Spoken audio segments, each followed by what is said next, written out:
What's going on, YouTube? Welcome to From the Top Rope with Andrew Crawford. I'm Andrew Crawford, your boy, the GOAT. Not the GOAT, but I look like a GOAT. Close enough, am I right?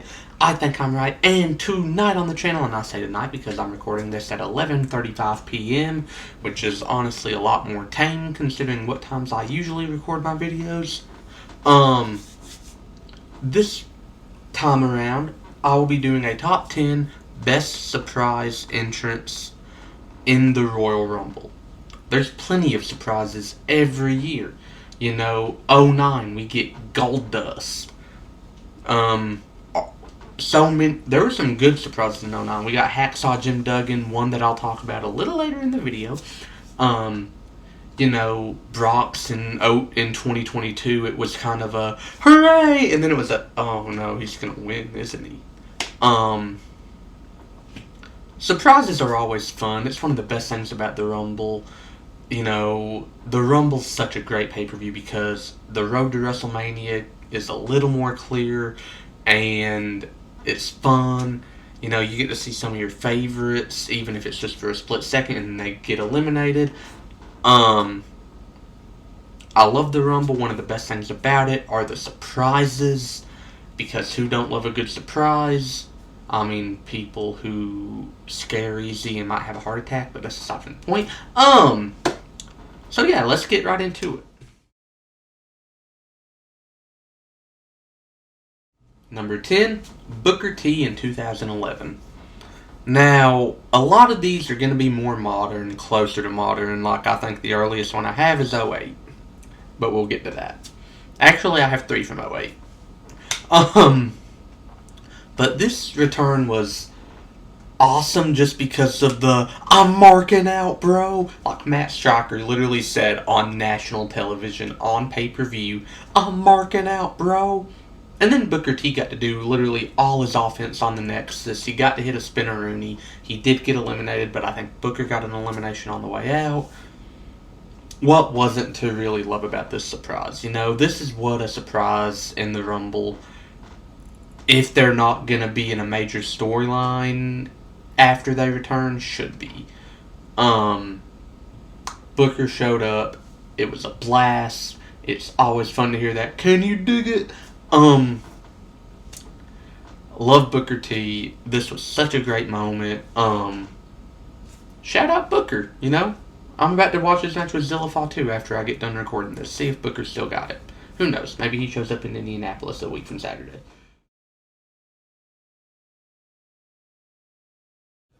Number 9, same Rumble, Diesel.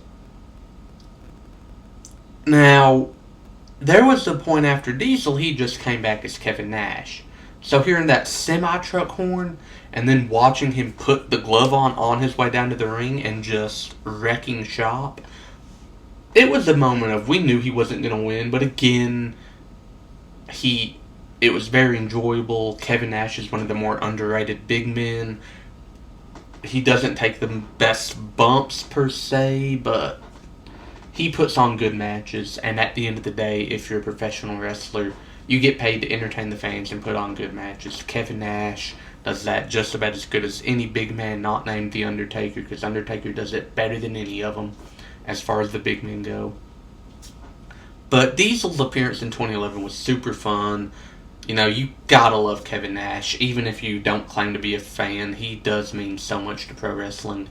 So seeing the Diesel character brought back, and then seeing his feud in 2011 with Triple H gets so much distaste. But I honestly thought it was a good feud. It just probably shouldn't have affected CM Punk's amazing 2011, but it did. That's the worst thing about it, and I can honestly live with that.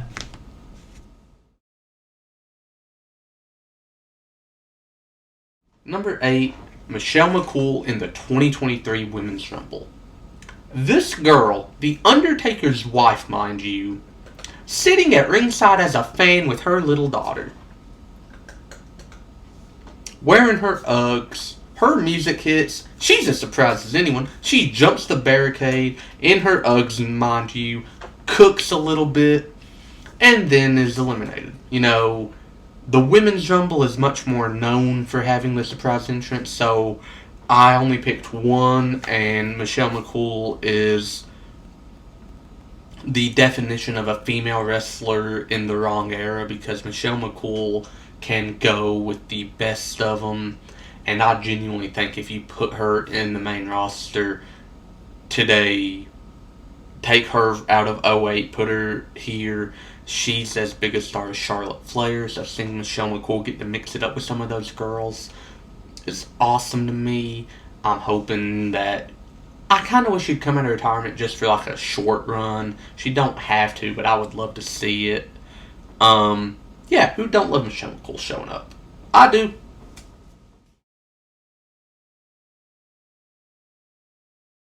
Number 7, Rob Van Dam in 2009. I wasn't even like I was knowledgeable in who RVD was, but I didn't know what he meant. So this was actually my like true. Well, I was watching in '06, but again, I was a dumb kid. I was like, he flies. That was literally what I thought of RVD. I was like, he can fly.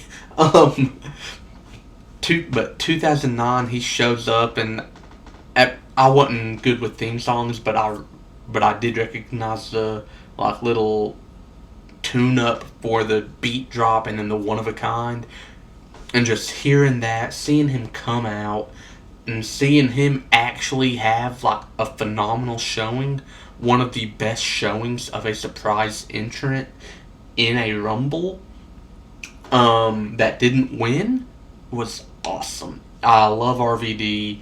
You know, he can like he's not just a hardcore guy. He can actually go and wrestle, and that is something that doesn't get looked at of RVD enough. And seeing RVD in this Rumble, watching the things he was able to do with who he was able to do it with, pause, was awesome to see. Love RVD. Number 6, Jimmy Superfly Snuka in 2008. Who doesn't love Jimmy Snuka? And who doesn't love watching an old man way past their prime come in, get to hit some of the moves they're famous for, and then get dumped out super quick? That's what a Royal Rumble surprise should be for the super old legends. Like, I read something about Hacksaw Jim Duggan coming out in this year's Rumble. If he does, come out there with a 2x4, smack someone upside the head with it, and then get dumped out. That's all I want to see happen with Hacksaw. He's too old to be doing it anymore, but seeing him show up would be really fun. But yeah, that's what Jimmy Snuka did this year. He came out, had some fun, stepped in the ring again. It's always fun to see him in the ring. Especially this Rumble was in MSG. He has a defining moment in MSG where he jumped from the cage, and that was like the first of its kind, and really paved the way for guys like Jeff Hardy, the guys that are doing the psycho stuff off the cage. So seeing Jimmy Snuka was a very loved surprise.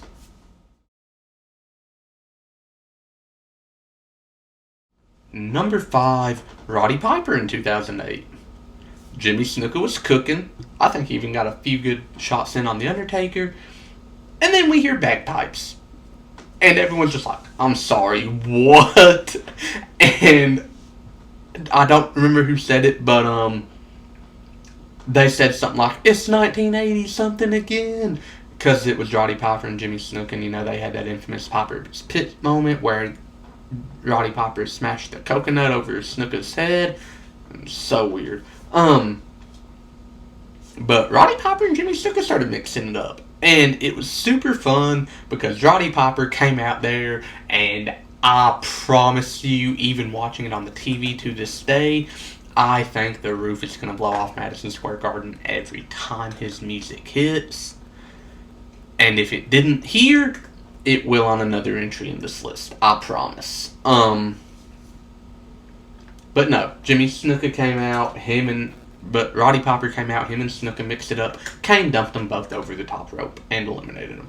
It wasn't like two men that the last full-on match they had at the earliest was like 1992. We're going to win the 2008 Royal Rumble. This was before Vince lost his ever-loving mind.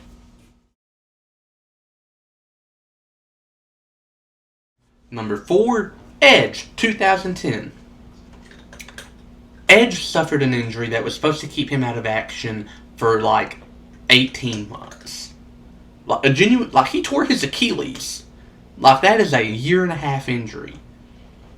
6 months later, entry number 29 of the Rumble, Jericho, Shawn, and Cena are all down. You think you know me.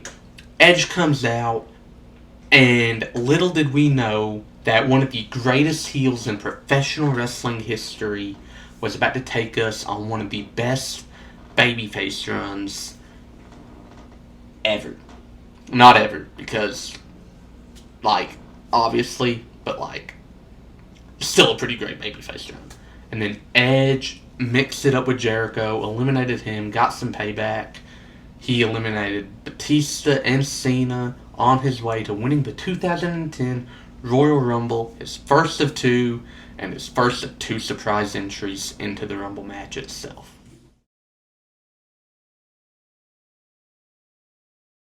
Number 3, AJ Styles in 2016. The rumors were already floating because this is in a time where internet rumors control the wrestling world, have a death grip on them. You know, but Roman Reigns and Rusev start the match, and Roman dumps Rusev out in like 30 of the 90 seconds. So for a minute straight, Roman was just kind of, yeah, I'm Roman Reigns. This was before the Acknowledge Me. This was before he was a tribal chief. This is when everyone and their mama hated him. Not me. I've kind of always been a Roman fan. I'm going to be honest with you. But then the buzzer sounds. Music no one's ever heard. Kind of makes me sad. I wish it had been Get Ready to Fly, his TNA theme. But he comes out. And on the Titantron, which the fans got to see that were there, but the people watching at home just got an extended look of Roman Reigns' face looking confused as you could be. I am, and then the last word, phenomenal. Huge pop. I didn't know what was going on because I was staring at Roman Reigns. Not on purpose, that's just where the camera was. And then, came out, threw the hood back, it was AJ Styles. The face of TNA was in WWE. Iconic moment. God, I hope AJ Styles shows up at the Rumble this year. I'm praying for it because I will lose my mind. Before I continue, I want to say these are two of the most interchangeable things in pro wrestling history.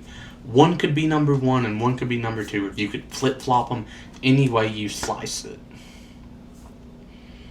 I think these are the two best Rumble surprises in history. I'm obviously biased towards one of them, so there's that, but I'm not going to take anything away from the other one.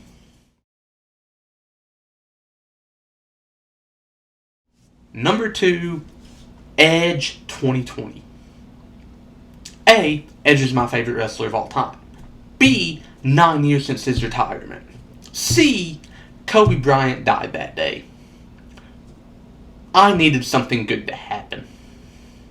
Entry number 21 of the 2020 Royal Rumble, January 26th, 2020. I can tell you exactly where I was sitting in my college dorm. If you took me to Alice Lloyd College right now, I could walk into the room that I was in and I could sit a chair in the exact spot and I could sit down, watch that Rumble the exact way I did, and make the exact same reaction. That is how ingrained this is in my brain. Entry number 21, the countdown clock's going. I look at my friend Cody and I kind of make a joke. I'm like, it's going to be Edge. You think you know me. And I promise you, I jumped up, screamed like a little girl, sat down, and a couple minutes go by. Like, I think the next entry's already in the ring at this point. And my track coach at the time, or throwers coach, Mark Slusher, looks at my friend Cody and says, "Where's Andrew?"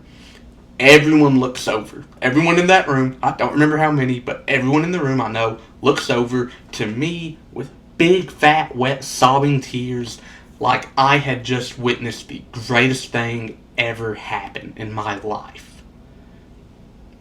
bawling my eyes out because I get to see my favorite wrestler, and in my opinion, the greatest wrestler of all time, in the ring again.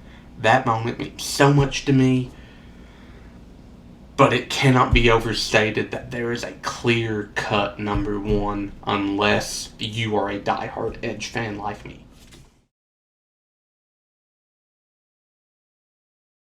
Number one, John Cena 2008. Was it gonna be anything else? The little arms crossed thing, the looks up and smiles. I promise you, I think Madison Square Garden actually exploded this night. Like, the roof blew off, but it was a very quick, like, hooray! And then they're like, oh, Cena's gonna win, ain't he? Because this was at the point where everyone was sick of Cena unless they were below the age of 12 or a grown woman. Cena comes out, he cooks. Like, people talk about Cena and the 5 Moves of Doom. Yeah, cool. Cena does not get enough love for how much he improved throughout the course of his Super Cena run up to the point where he won the US title again. Like, he does not get enough love for how much he improved. In ring, he's still not exactly top 10 all time, but he can still go and he can still give you a very good match, especially if you give him the right opponent. But I digress. Cena coming out, another horrific injury that he should not have been back this soon from, tore his pectoral muscle. His music hits. Cena should have been out for like 9 months. 3 months later. Like, do you know how ridiculous that is? That is superhuman strength and superhuman determination that you will not find from anyone besides the man whose exact motto is never give up. Seeing that was awesome. So happy, bro. I could watch that Rumble all day just because I know what's gonna happen. And that's the video. Did you like it? Did you love it? Tell me about it in the comments below. Don't forget to like, share, and subscribe. This has been From the Top Rope with Andrew Crawford, and stay tuned for next week's video when I talk about the 10 best winners of the Royal Rumble match, which will be my last video before, you guessed it, my Royal Rumble vlog, which will be recorded throughout the course of January 31st to February 2nd, 2025. I'm excited. I hope you all are excited, and I hope everyone that watched this video has a blast, and stay healthy, stay safe. I love you, Jesus loves you, drink plenty of water, all that good stuff. Don't forget to like, share, and subscribe. And unlike John Cena, I can see you, and I will see you very soon.